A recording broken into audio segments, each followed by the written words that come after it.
Hello guys, അപ്പോൾ ഇതെൻ്റെ first video ആണ് കേട്ടോ. അപ്പം ഞാൻ ഇന്ന് വന്നിരിക്കുന്നത് എന്താണെന്ന് വെച്ചാൽ നമ്മുടെ ഇപ്പോൾ ഒരുപാട് ട്രെൻഡിങ് ആയിട്ടുള്ളൊരു കാര്യമാണ് നമ്മുടെ റോസ്മേരി വാട്ടർ. അപ്പോൾ അതിൻ്റെ മേക്കിംഗ് വീഡിയോ ആയിട്ടാണ് ഞാൻ വന്നിരിക്കുന്നത്. അപ്പോൾ ഞാനാണെങ്കിൽ ഒരെണ്ണം വാങ്ങിച്ച് യൂസ് ചെയ്തിരുന്നു പുറത്തുനിന്ന്.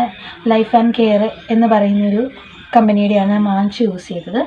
എനിക്ക് നല്ല എഫക്റ്റ് തോന്നുന്നുണ്ട്. കാരണം എനിക്ക് ഇവിടെയൊക്കെ മുടി കുറവായിരുന്നു കുറച്ചൊക്കെ. അവിടെയൊക്കെ പുതിയ പുതിയ മുടികൾ വരുന്നുണ്ട്. അപ്പം ഞാനാണെങ്കിൽ ഈ ചെറിയൊരു പാക്കറ്റ് റോസ്മേരിയുടെ ചെറിയൊരു പാക്കറ്റ് വാങ്ങിച്ചു.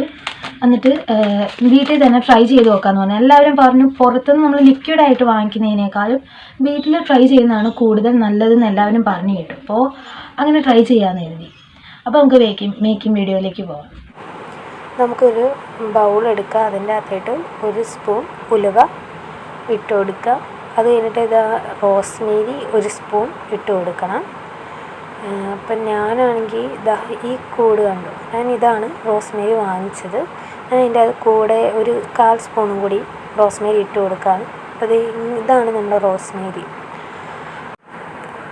ഇത് കഴിഞ്ഞിട്ട് ഇതിൻ്റെ അകത്തേക്ക് നമുക്കൊരു കുറച്ച് വെള്ളം ഒഴിച്ച് ഇതൊന്ന് കുതിർത്താൻ വെക്കണം. ഒരു അരമണിക്കൂർ ടൈം വരെ നമുക്കിതൊന്ന് കുതിർത്താനായിട്ട് വെക്കണം. ഇത് നന്നായിട്ടൊന്ന് കുതിർന്ന് കഴിയുന്നവരെ നമുക്ക് സമയമെടുത്ത് അതങ്ങനെ അടച്ചവിടെ വെക്കാം.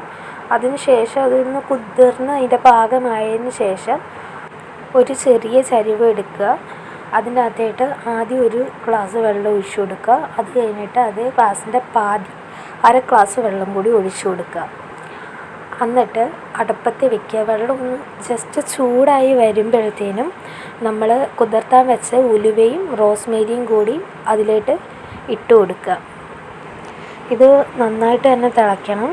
നന്നായിട്ട് തിളച്ചതിന് ശേഷം ഇത് നമുക്ക് ആറ്റിയെടുക്കണം. ശരിക്കും ചൂട് ആറ്റിയെടുത്തതിന് ശേഷം നമ്മുടെ സ്പ്രേ ബോട്ടിലേക്കോ മറ്റൊരു കുപ്പിയിലേക്കോ ഇത് ഒഴിച്ച് നമുക്ക് യൂസ് ചെയ്യാവുന്നതാണ്. ഉപയോഗിച്ചതിന് ശേഷം ഇത് നമുക്ക് ഫ്രിഡ്ജിൽ വെക്കാവുന്നതാണ്.